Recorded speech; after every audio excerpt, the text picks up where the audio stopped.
kuscroll kwenye mitandao ya kijamii, kuangalia porn, kulala mchana, kucheza magame, kuanza kumtext ex wako, kuangalia movie, kufanya kila kitu na mambo yanayofanana na hayo. Huu muda ndo muda sahihi ambao ungeweza kukaa chini na kuweza kupata idea ambayo inatokana na ujuzi ama skills ama ufahamu ulionao juu ya kitu unachokifanya sasa hivi na kukibadilisha kuwa biashara. Haya yote niliyoyataja mwanzo ndo vitu vinavyokuzuia kuweza kukaa chini na come up with ideas that could change your life totally.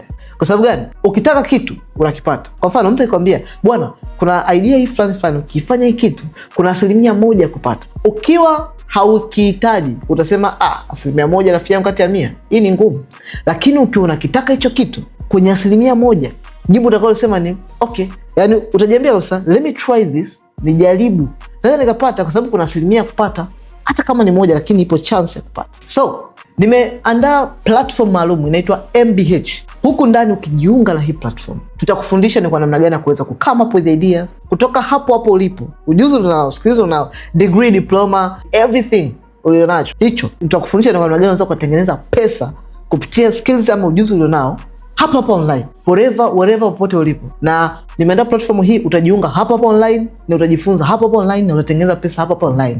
Na kitu kizuri ni kwamba ukiingia kwenye platform yetu utaanza kutengeneza pesa ukiwa huko. Yani sio lazima hata uende nje na nini. Utatengeneza pesa humo ndani ya platform, kwa sababu kuna namna nzuri ya kuweza kutengeneza pesa ukiwa ndani ya system, lakini pia tutakufundisha namna gani ya make money out of what you know or what you wish to know, namna gani ya kumanage na namna gani ya kumultiply, namna gani ya kutumia leverage kama internet, kama unavyoniona hapa, kutengeneza pesa. So kama uko chuo, uko shule, nyumbani, umechoka kazi unayofanya, umechoka, utamani kurudi hata ofisini, yani Jumatatu kwako ngumu kama mawe, this is your opportunity. Kwenye bio yangu hapo kuna link, gusa hiyo link, itakupeleka kwenye platform. Lakini kama upo Instagram, comment neno MBH, nitakutumia link hii mimi mwenyewe DM kwako. Tukutane kwenye platform yetu ya MBH.